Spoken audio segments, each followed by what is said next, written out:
وَإِذَا قِيلَ لَهُمُ اسْجُدُوا لِلرَّحْمَنِ قَالُوا وَمَا الرَّحْمَنُ أَنَسْجُدُ لِمَا تَأْمُرُونَ وَزَادَهُمْ نُفُورًا. اب دیکھیں رحمان بیسیکلی یہ رحمت سے ہے. رحمت اور رحمان دونوں ہی کا جو روٹ ہے وہ سیم ہی ہے. تو رحمت کن کاموں سے آتی ہے؟ رحمت ایمان لانے سے آتی ہے، اطاعت کرنے سے آتی ہے، یعنی اللہ اور کے رسول کی بات ماننے سے آتی ہے. قرآن کی پیروی اختیار کرنے سے رحمتیں نازل ہوتی ہیں. نیک اعمال کرنے سے رحمتیں آتی ہیں، جیسے کہ نماز پڑھنا، جہاد کرنا، ہجرت کرنا، دوسروں پہ رحم کرنا. اور آپ صلی اللہ علیہ وسلم نے کیا فرمایا؟ جو دوسروں پہ رحم کرتا ہے تو رحمان اس پہ رحم کرتا ہے. اس کا مطلب ہے اگر ہمیں اللہ کی رحمتیں چاہیے تو ہمیں دوسروں کے لیے رحمتیں بانٹنے والا بننا پڑے گا. ان لوگوں سے جب کہا جاتا ہے کہ اس رحمان کو سجدہ کرو تو کہتے ہیں کہ رحمان کیا ہوتا ہے؟ کیا بس وہی جسے تو کہہ دے اسی کو سجدہ کریں ہم؟ یہ دعوت تو ان کی نفرت میں الٹا اضافہ ہی کرتی ہے. یعنی کہ بعض اوقات ہوتا کیا ہے کہ جس لفظ سے قریش مکہ انون تھے کہ یہ رحمان کون ہے، وہ تو الہ اور اللہ تو جانتے تھے مگر الرحمان نہیں جانتے، تو اس لیے کیا کہتے ہیں بس تم جس کو رحمان کہہ دو اس کو اسی کو ہم آگے جھک جائیں. یعنی کہ ان کو اللہ کا بس ایک ہی نام پتا تھا، جبکہ اللہ تعالیٰ نے ہمیں کئی نام بتا رکھے ہیں اپنے، جس میں سے اللہ کا ایک رحمان بھی نام ہے، جس سے ہماری کہتے ہیں نا بسم اللہ الرحمن الرحیم، پھر الحمدللہ میں بھی الرحمن الرحیم، سورۃ الرحمن، پھر ہم نے سورہ مریم میں پڑھ لیا کہ رحمان کون ہے، طٰہٰ میں پڑھ لیا کہ رحمان کون ہے. ڈیٹیل تعارف ہے اللہ سبحانہ تعالیٰ کی اس نام کا کہ رحمان کون ہے. تبارک الذی جعل فی السماء بروجا وجعل فیہا سراجا وقمرا منیرا. برکت ہے وہ جس نے آسمان میں برج بنائے اور اس میں ایک چراغ اور چمکتا ہوا چاند روشن کیا. وہی جس نے رات اور دن کو دوسرے کا جانشین بنایا. ہر اس شخص کے لیے جو سبق لینا چاہے یا شکر گزار ہونا چاہے. رحمان کے خاص بندے کون ہیں؟ وَعِبَادُ الرَّحْمَنِ الَّذِينَ يَمْشُونَ عَلَى الْأَرْضِ هَوْنًا وَإِذَا خَاطَبَهُمُ الْجَاهِلُونَ قَالُوا سَلَامًا. رحمان کے خاص بندے وہی جو زمین پر نرم چال چلتے ہیں. نرم چال چلنے والے مطلب عاجزی والی چال، یعنی مسکینی والی نہیں، جو نقاہت کے مارے چل رہے ہوتے ہیں وہ نہیں، بلکہ عاجز انکساری والی، اور وہ اس میں عاجز انکساری میں باوقار انداز ہونا چاہیے. اور جاہل جب ان سے مخاطب ہو تو کیا کہتے ہیں؟ وہ کہتے ہیں کہ السلام علیکم، یعنی کہ زیادہ ان سے ڈسکشن نہیں کرتے بلکہ صرف سلام کر کے بات ختم کر دیتے ہیں. والذین یبیتون لربہم سجدا وقیاما، اور جو لوگ اپنے رب کے حضور سجدے اور قیام میں راتیں گزارتے ہیں. والذین یقولون ربنا اصرف عنا عذاب جہنم ان عذابها کان غراما انها ساءت مستقرا ومقاما. جو دعائیں کرتے ہیں کہ اے ہمارے رب جہنم کے عذاب سے ہم کو بچا لے، اس کا عذاب تو جان لینے والا ہے اور وہ تو بڑا ہی برا مستقر اور مقام ہے. یعنی کہ جہنم جو کہ ایسی جانے والی جگہ نہیں کہ جس میں انسان خواہش کر سکے، بلکہ اس کے لیے تو بچنے کی دعا ہی کرنی چاہیے، اور ہمیں اس کے لیے باقاعدہ دعا مانگنی بھی چاہیے. اور وہ کیا دعا ہے جو اللہ سبحانہ تعالیٰ کے رسول نے ہمیں سکھائی ہے؟ ایک چھوٹی سی دعا، اللہم اجرنی من النار، اور دن میں کم از کم صبح و شام کی دعاؤں میں ملتا ہے کہ ہم تقریباً صبح فجر کی نماز کے بعد کم از کم 7 ٹائم اللہم اجرنی من النار پڑھیں.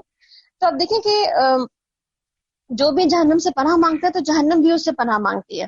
کیا کہتی ہے اللہ تعالیٰ سے کہ اللہ تعالیٰ اس کو مجھ سے دور کر دے، یعنی کہ کم از کم 3 دفعہ تو ہمیں کہنی ہی چاہیے. خیر رمضان کے دن ہے، جہنم سے آزاد ہونے کے دن ہے، تو اس لیے ہمیں خصوصاً عذاب جہنم سے اللہ تعالیٰ کی پناہ مانگنی بھی چاہیے اور اس کے لیے دعا بھی کرتے رہنا چاہیے تاکہ اللہ تعالیٰ ہمیں اس سے دور کر دے. اللہم اجرنا من النار، آمین. والذین اذا انفقوا لم یسرفوا ولم یقتروا وکان بین ذلک قواما. اور جو خرچ کرتے ہیں تو نہ تو فضول خرچی کرتے ہیں اور نہ ہی بخل، بلکہ ان کا خرچ دونوں انتہاؤں کے اعتدال پر رہتا ہے، یعنی محتاط انداز میں خرچ کرتے ہیں. یعنی کہ مال کے معاملے میں بھی بڑے کانشیس رہتے ہیں، مال بیجا اڑاتے نہیں، ختم نہیں کر دیتے، بلکہ بہت دیکھ بھال کے خرچ کرتے ہیں. اپنے اوپر بھی خرچ کرنا تو اسراف نہیں کرنی، اور دوسروں پہ بھی خرچ کرنا تو یہ دیکھنا کہ کہاں ضرورت کتنی زیادہ ہے کس کے لیے. اللہ کے سوا کسی اور کو الہ نہیں پکارتے، اللہ کی حرام کی ہوئی کسی جان کو ناحق ہلاک نہیں کرتے، اور نہ زنا کے مرتکب ہوتے ہیں. یہ کام جو کوئی کرے وہ اپنے گناہ کا بدلہ پا لے گا، اور قیامت کے روز جو اس کو دوہرا کر عذاب دیا جائے گا، یعنی کہ اس کو ایک بھی نہیں بلکہ دوہرا عذاب دیا جائے گا، اور وہ اسی میں ہمیشہ ذلت کے ساتھ پڑا رہے گا، الا یہ کہ کوئی توبہ کر چکا ہو اور ایمان لا کر صالح عمل کرنے لگا ہو. یعنی کہ جو شخص کہتے ہیں نا کہ اصل میں جو شخص بچا لیا گیا اللہ کی اس جہنم کی آگ سے، تو اصل کامیابی تو یہی ہے یعنی آپ صلی اللہ علیہ وسلم نے کیا فرمایا کہ جو شخص آگ سے بچا لیا گیا اور جنت میں ڈال دیا گیا تو اصل کامیابی یہی ہے.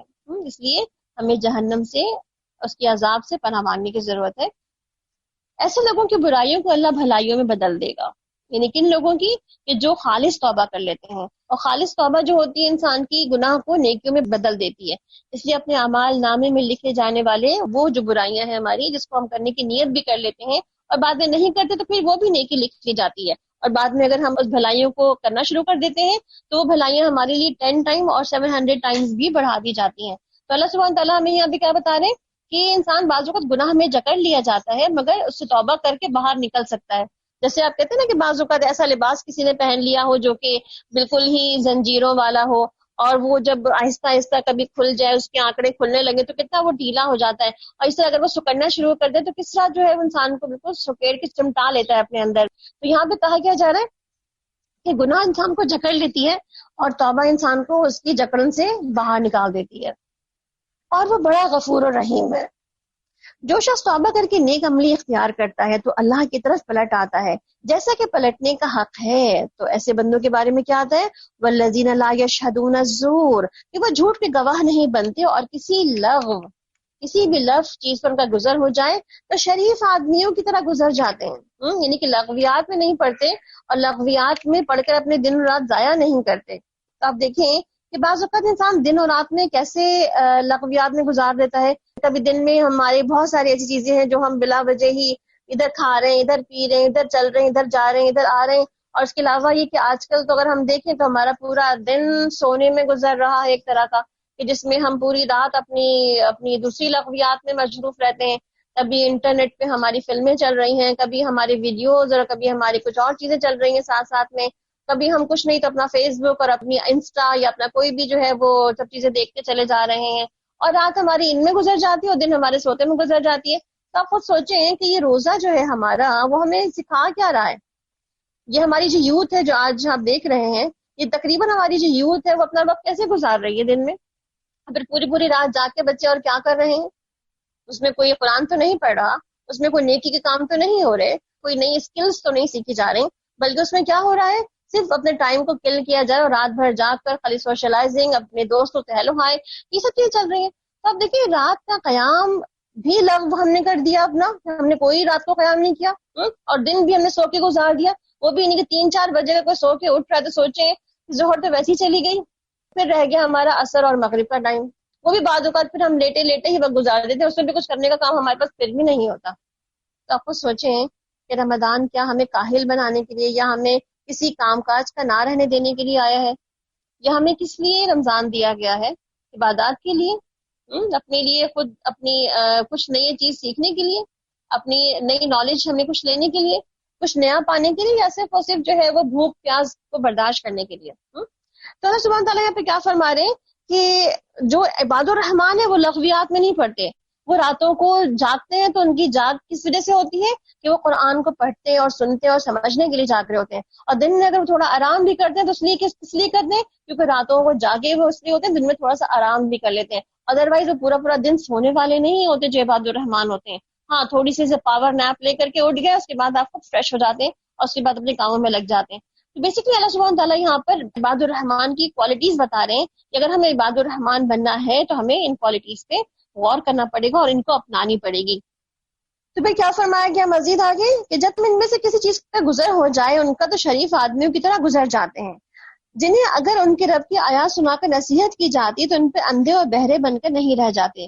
وہ جو دعائیں مانگا کرتے ہیں وہ کیا مانگتے ہیں؟ والذین یقولون ربنا هب لنا من ازواجنا وذرياتنا قرة اعین وجعلنا للمتقین اماما.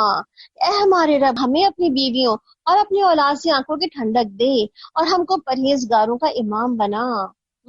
عباد الرحمن کی دعائیں بھی کیا ہوتی ہیں کہ اپنی اولاد کے لیے دعا کرتے ہیں، اپنی بیوی کے لیے دعا کرتے ہیں، اپنے زوج کے لیے، اسپاؤس کے لیے دعا کرتے ہیں کہ ان کو ان کی آنکھوں کی ٹھنڈک بنا. اب یہاں پہ ایک اور نقطہ بھی قابل غور ہے جو ہم سمجھیں اس کو. عموماً ہم نے یہ دعا ہمیشہ جو ہے وہ جب مانگی ہے نا، وہ صرف اولاد کے لیے ہی مانگی ہے یا اپنے ازواج کے لیے مانگی ہے، یا بعض اوقات لوگوں نے کسی کو نکاح کے لیے بھی یہی والی دعا بتائی ہے کہ آپ یہ پڑھیں تو انشاءاللہ اچھے رشتے مل جائیں گے. بہرحال پڑھ سکتے ہیں، کوئی حرج نہیں ہے. مگر اس کے ساتھ ہم ایک اور نقطہ آج سیکھیں گے، وہ کیا ہے کہ آپ دیکھیں ازواج یعنی کہ زوج جو ہے اس میں اسپاؤس یا ساتھ کام کرنے والے لوگ بھی شامل ہو جاتے ہیں، لیکن جن کے ساتھ آپ مل کر کام کرتے ہیں، جو آپ کا ٹیم کا حصہ ہے. جیسے کہ آج ہماری ایک ٹیم ہے جو 3 مختلف جگہوں سے آپ کو یہ فیسیلیٹیشن دے رہی ہے کہ کوئی جو ہے وہ دور دراز ملک میں بیٹھا ہوا ہے اور کوئی جو ہے وہ پاکستان کے 2 الگ الگ حصوں میں بیٹھا ہوا ہے اور آپ کو فیسیلیٹیٹ کر رہا ہے. اسی طرح کسی بھی کام کرنے والے لوگوں کی ایک ٹیم بن جاتی ہے. اور پھر اللہ تعالیٰ کیا فرما رہے ہیں کہ جب ہم ازواج جینا کہتے ہیں تو اس میں اگر ہماری یہ مقصد بھی ہوتا ہے کہ اللہ تعالیٰ ہمارے ساتھ جو کام کرنے والے لوگ ہیں، جو ہماری ٹیم کا حصہ بن چکے ہیں، جو ہمارے کار خیر میں ساتھ دے رہے ہیں سب کے سب، ان کو بھی ہماری آنکھوں کی ٹھنڈک بنا دے، ان کو بھی متقین کا امام بنا دے. جیسے کہ اب ہم ایک بڑی ٹیم بن چکے ہیں. جیسے اگر ہم یہ 3-4 لوگ باقاعدہ جو کور ٹیم ہے جو کام کر رہی ہے اس پہ، اور الحمدللہ آپ سب جو دنیا کے پتہ نہیں کتنی جگہوں سے جو ہے اس کو جوائن کر کے اس کو سن رہے ہیں قرآن پاک کو، تو آپ بھی ہم ہماری ٹیم کا حصہ بن چکے ہیں کہ آپ اس کام کو اپریشیٹ کرتے ہوئے اس کام میں شامل ہو گئے، تو آپ بھی ہماری ٹیم ہے. اس کا مطلب کیا کہ یہ دعائیں آج ہم سب کے لیے ہے، نہ صرف ہے کہ آپ کے اولادوں کے لیے، نہ صرف یہ کہ آپ کے شوہروں یا بیویوں کے لیے، بلکہ آج ہم سب پوری ایک ٹیم کے لیے ایک دعا بن گئی ہے کہ اللہ تعالیٰ ہم سب کو آپس میں ایک دوسرے کے لیے آنکھوں کی ٹھنڈک اور ہمارے دل کا سکون اور ہمارے کہتے ہیں نا تقویٰ کے اماموں میں سے ہمیں بنا دے، ہمیں سکسیسفل لیڈرز بنا دے. تو اللہ تعالیٰ سے آج ہم سب اپنے لیے دعا مانگ سکتے ہیں کہ اللہ تعالیٰ ہمیں ایسے کام کرنے والے ساتھی عطا فرما جو ہمارے لیے ایسی ہی آنکھوں کی ٹھنڈک بنے اور ایسے ہی ہمیں آگے لیڈرز بنانے کے طور پر لے جائیں. یعنی کہ لیڈر کیا کرتا ہے؟ لیڈر بناتا ہے. تو جب عباد الرحمان خود لیڈر ہے تو وہ بھی لیڈر بنا رہا ہے. اس کا مطلب ہے کہ اللہ تعالیٰ سے ہم کیا دعا کرتے ہیں؟ مطلب ہم لیڈر ہیں تو ہم آگے لیڈرز ہی جنریٹ کریں گے، لیڈرز ہی بنائیں گے، ہم کوئی فالوورز نہیں بنائیں گے. پھر کیا کہا گیا مزید؟ اور یہ وہ لوگ ہیں کہ جو اپنے صبر کا پھل جنت کی منزل کی شکل میں پائیں گے. اور وہاں پہ کیا کہیں گے؟ یجزون الغرفۃ بما صبروا ویلقون فیہا تحیۃ وسلاما، اور سلام سے ان کا استقبال ہوگا. خالدین فیہا حسنت مستقرا ومقاما، وہ وہاں پہ ہمیشہ رہیں گے. کیا یہ اچھا وہ مقام ہے اور کیا یہ اچھی وہ جائے پناہ ہے. قل ما یعبأ بکم ربی لولا دعاؤکم فقد کذبتم فسوف یکون لزاما. اے محمد صلی اللہ علیہ وسلم کہو کہ لوگوں میرے رب کو تمہاری کیا حاجت پڑی اگر تم اس کو نہ پکارو. اب کہ تم نے رب کو جھٹلا دیا تو القریب تم وہ سزا پاؤ گے کہ جان چھڑانی بھی مشکل ہوگی. تو یہ تھی عباد الرحمان جو کہ اللہ کا ذکر کیسے کرتے ہیں، اللہ کی باتوں کو سمجھتے کیسے ہیں. تو ہم میں سے اس میں تمام جتنے کام کرنے والے اس میں کوئی 10-11 کے قریب کام ہے. اگر آپ اس کی بھی ایک چیک لسٹ ہی بنا لیں اپنے لیے تو کہ عباد الرحمان کی کوالٹیز میں اتنی باتیں ہیں، تو یہ بھی اپنے لیے ہم دیکھ سکتے ہیں. کہتے ہیں نا کہ اپنی مزید اور بہتری کے لیے کہ کتنی تبدیلی آ گئی ہے، کتنا چینج آ گیا ہے ہمارے اندر، تو اس کو بھی اپنا چیک لسٹ بنا کے فالو کر سکتے ہیں. اس کو سورۃ الشعراء. بسم اللہ الرحمن الرحیم. طاسیم تلک آیات الکتاب المبین لعلک باخع نفسک الا یکونوا مؤمنین. شروع اللہ کے نام سے جو بڑا مہربان نہایت رحم فرمانے والا ہے. طاسیم میم، یہ کتاب مبین کی آیات ہے. اے محمد صلی اللہ علیہ وسلم، شاید کہ تم اس غم میں اپنی جان کھو دو گے یہ لوگ ایمان نہیں لاتے. ہم چاہیں تو آسمان سے ایسی نشانی نازل کر سکتے ہیں کہ ان کی گردنیں جھک جائیں، اور ان لوگوں کے پاس رحمان کی طرف جو بھی نئی نصیحت آتی ہے یہ اس سے منہ موڑ لیتے ہیں. سورۃ الشعراء مکی صورت ہے اور اس میں بھی مکی صورتوں کی جو ہے وہ خصوصیات پائی جاتی ہیں کہ آپ صلی اللہ علیہ وسلم کے بارے میں ابتدا میں ہی کہہ دیا گیا کہ کیا آپ جو لوگوں کو ایمان لانے کی طرف اتنی کہتے ہیں کہ آپ کی اتنی دل سے دعا ہے اور دل سے آپ کی جو ہے خواہش ہے کہ اتنی آپ کی تڑپ ہے، اتنی جو ہے آپ کے اندر اس کی کہتے ہیں نا کہ اندر کریونگ ہے کہ لوگ کیوں نہیں مان جاتے، کیوں نہیں سمجھ لیتے، کیوں نہیں اپنے آپ کو لوگ جہنم سے بچا لیتے. تو یہاں پر بیسیکلی ایک داعی دین کا صحیح کردار بتایا جا رہا ہے. اور اس کے بعد انشاءاللہ آپ پوری صورت میں دیکھیں گے کہ اس داعی دین کو بہت سی تسلیاں بھی دی گئی ہیں، بہت سی قوموں کے واقعات اور ان پیغمبروں کے حالات سنا کر کے بھی اس میں بات کی جائے گی آج انشاءاللہ. اس صورت کو بھی ہم تھوڑا سا قوموں کے واقعات کو ہی ڈفرنٹ اینگل سے دیکھیں گے اس کے اندر کہ اللہ سبحانہ وتعالیٰ یہاں پر ہمیں ان آیات میں کیا چیزیں ہائی لائٹ کر رہے ہیں جو قوموں کے واقعات کے ساتھ جو ہے انشاءاللہ آگے آنے والی ہیں. اب کہ یہ جھٹلا چکے ہیں کہ عنقریب ان کو اس چیز کی حقیقت معلوم ہو جائے گی جس کا یہ مذاق اڑا رہے تھے. اور کیا انہوں نے زمین پر نگاہ نہیں ڈالی کہ ہم نے ہر طرح کی عمدہ نباتات اس میں پیدا کی ہیں، یقیناً اس میں نشانی ہے مگر ان میں سے اکثر لوگ ماننے والے نہیں۔ وما کان اکثرهم مؤمنین، یعنی اکثر لوگ ماننے والے نہیں۔ وَإِنَّ رَبَّكَ لَهُوَ الْعَزِيزُ الرَّحِيمُ، اور حقیقت یہ ہے کہ تیرا رب نہایت زبردست بھی ہے اور رحیم بھی۔ اور یہ آیت آپ دیکھ رہے ہیں جو آیت نمبر 8 اور 9 ہے، یہ تقریباً پوری صورت میں 9 ٹائمز ریپیٹ ہوئی ہے۔ تو اس کو ہم یہ بھی دیکھیں گے کہ کس طرح سے اللہ سبحانہ تعالیٰ اپنی بہت ساری باتوں کے اختتام پر یہ بات بار بار پوچھ رہے ہیں کہ کیا نشانی نہیں سمجھ آئی، ابھی بھی بات سمجھ نہیں آئی ہے؟ تو بار بار اللہ کا سوال ہے یہاں پر، تو انشاءاللہ ہم دیکھیں گے کہ یہ تکرار جو ہے وہ کس طرح سے ہمیں سمجھ آتی ہے آج۔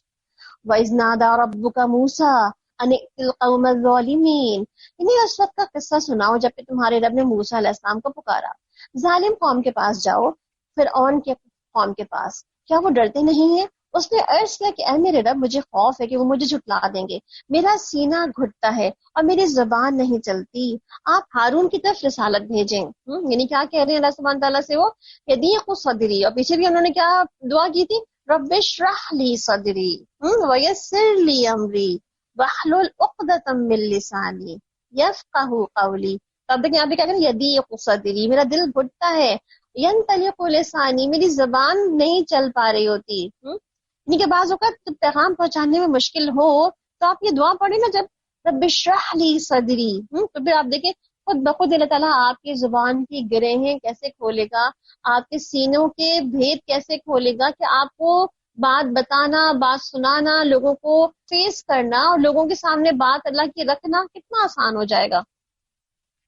اور مجھ پر ان کے ہاں ایک جرم کا بھی الزام ہے، اس لیے میں ڈرتا ہوں کہ وہ مجھے قتل کر دیں گے۔ فرمایا کہ ہرگز نہیں، تم دونوں جاؤ اور ہماری نشانیاں لے کر، تو ہم تمہارے ساتھ سنتے رہیں گے، یعنی کہ تمہیں اکیلا نہیں چھوڑے بلکہ ہم تمہارے ساتھ ساتھ ہی ہیں۔ فرعون کے پاس جاؤ اور اس سے کہو کہ ہم کو رب العالمین نے اس لیے بھیجا ہے کہ تو بنی اسرائیل کو ہمارے ساتھ جانے دے۔ فرعون نے کہا کہ کیا ہم نے تجھ کو اپنے ہاں بچہ سا نہیں پالا تھا؟ یعنی کہ تمہیں یاد ہے کچھ، تم کیسے ہمارے ساحل پہ آ لگے تھے اور تمہیں کیسے ہم نے اپنے گھر میں پالا تھا، کیسے تمہاری آیا کا بھی بندوبست کیا تھا ہم نے۔ تو سارے احسان یاد دلا رہے موسیٰ علیہ السلام کو۔ تو نے اپنی عمر کے کئی سال ہمارے ہاں گزار دیے، اور اس کے بعد جو تم کر کے گئے وہ تم کر گئے۔ یعنی کیا کر کے گئے تھے؟ وہ قبطی کا قتل تھا جو چلا، کہ قصص میں ڈیٹیلز آئیں گی اس کی، وہاں پڑھیں گے اس کو۔ تو بڑا ہی احسان فراموش آدمی، یعنی کہ تم نے تو اتنا بھی احسان نہیں مانا ہمیں۔ ہم کیا کہتے ہیں عموماً اس بارے میں؟ جس خالی میں کھایا اسی میں چھید کر دیا، یعنی کہ جس کا احسان تھا اسے احسان کو ہی نہ مانا۔ موسیٰ علیہ السلام نے جواب دیا، اس وقت وہ کام میں نے نادانستگی میں کیا تھا۔ کس طرح انہوں نے ایکسپٹ کر لیا کہ ہاں میں نے کیا تھا، اٹس اوکے، ہو گیا تھا، ڈن از ڈن۔ اب کیا، ہاں میں گلٹ لے کے دل میں بیٹھا رہا ہوں تاکہ آگے کچھ کام نہ کر سکوں؟ تو کیا کہا کہ ہاں وہ تو میں نے بالکل بھول بے چارگی اور لاچارگی میں کر دیا تھا، میرا کوئی ارادہ نہیں تھا ایسا کرنے کا، اور پھر میں تمہارے خوف سے بھاگ گیا تھا۔ اس کے بعد مجھے رب نے حکم عطا کیا اور مجھے رسولوں میں شامل فرمایا، اور رہا تمہارا احسان جو تم نے مجھ پر جتایا ہے، تو اس کی حقیقت یہ ہے کہ تم نے بنی اسرائیل کو غلام بنا لیا تھا۔ یعنی کہ اصل بات کیا ہے کہ یہ جو احسان جو تم جتا رہے ہو مجھ پر، اس کی وجہ کیا تھی کہ تم نے تو بنی اسرائیل کو غلام بنایا تھا، اس لیے تمہارے ساتھ یہ ہوا نا، ورنہ اگر نہ بناتے تو میں ضرور تمہارے کبھی گھر پہ آ کے نہ رہتا اور اس طرح سے نہ ہوتا سارا کچھ بھی۔ کہتے ہیں کہ 3 لوگوں کی قسم جو ہے وہ ایسی ہے کہ جن کی نہ نفلی عبادت قبول ہوگی نہ ہی فرض عبادت۔ اور وہ کون لوگ ہیں؟ نمبر 1 احسان جتانے والے، یعنی احسان کر کے جتا کے کرنے والے۔ اور آپ کو سوچیں کیا ہم اس میں شامل تو نہیں ہیں؟ ہم بینگ اے ویمن، خواتین گھروں میں کام کرنے والی، بعض اوقات ہم بہت احسان کرتے تو ہوتے ہیں، کپڑے دھوتے ہیں اپنے بچوں کے، ہسبینڈ کے، باقی گھر والوں کے بھی، اور پھر کھانا پکاتے ہیں ان کے لیے، گھر میں صفائی کرتے ہیں ان کے لیے، گھر میں بہت سی چیزیں ان کے لیے انٹرٹینمنٹ کے لیے ہم کر رہے ہوتے ہیں، مگر پھر اینڈ میں کیا کرتے ہیں؟ کھانا کہتے ہیں پکا تو دیا ہے، نکالو جا کے خود سے، دھو دیے کپڑے میں نے، بس اس سے زیادہ نہیں کر سکتی میں کہ آئرن بھی کر کے دوں تم سب کو۔ ہمارا رویہ یہی ہوتا ہے نا کہ ہم کام تو کر دیتے ہیں مگر وہ جو پٹخ کے پلیٹ پیش کرتے ہیں، یا جو ہم اس کے بعد جو لوگوں کو 4 باتیں سنا دیتے ہیں، تو اب کیا کرتے ہیں؟ وہ سارا احسان جو ہم نے کیا ہوتا ہے، سب احسان کو ہم مٹی میں ملا دیتے ہیں۔ اگر ہم نے وہ احسان اللہ کے لیے کیا تھا تو اس کو جتانے کی ضرورت تھی نہیں نا، ہم نے تو لوگوں کے لیے کیا ہوتا ہے نا، اس لیے ہم جتا رہے ہوتے ہیں۔ اگر آپ یہ سوچیں کہ ہم جو بھی کام کر رہے ہوتے ہیں گھروں کے اندر، ہم وہ صدقہ کر رہے ہوتے ہیں ان کے لیے، کیونکہ صدقہ کر کے ضائع کر دینا چاہیے نہیں نا۔ اس کا مطلب کیا ہوا کہ یہاں پر اللہ سبحانہ تعالیٰ ہم سے کیا فرما رہے ہیں کہ جو احسان دے ہو تو احسان کو جتاؤ تو نہیں نا، احسان تو بھلانے کے لیے ہوتا ہے. دوسروں کو یاد رکھنا چاہیے آپ کے احسان, بچوں کو یاد ہونا چاہیے آپ کے احسان کہ میری ماں کتنی محنت کرتی ہے ہمارے لیے. شوہر کو یاد ہونا چاہیے آپ کے احسان کہ میری بیوی نے کتنا اچھا میرے ایبسنس سے میرا گھر سنبھال رکھا ہوا ہے.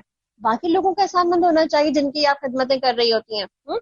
اس طرح دوسرے وہ لوگ ہیں جو جن کی نفلی اور فرض بات قبول نہ ہوگی, ان میں نافرمان اور بدسلوکی کرنے والے لوگ ہیں. اور تیسرے وہ لوگ ہیں جو کہ تقدیر کو جھٹلا دیتے ہیں. یعنی 3 لوگ ایسے ہو گئے جن کی کوئی فرض اور نفلی عبادت قبول نہ ہوگی. اس میں سب سے پہلے احسان جتانے والے, نافرمانی اور بدسلوکی کرنے والے, اور تیسری تقدیر کو جھٹلا دینے والے. اسی طرح 3 لوگ جنت سے بھی محروم ہیں. اس میں سے بھی پہلا نمبر احسان جتلانے والے کا ہے. یعنی کہ عبادت تو قبول ہو ہی نہیں رہی, جنت بھی نہیں مل رہی.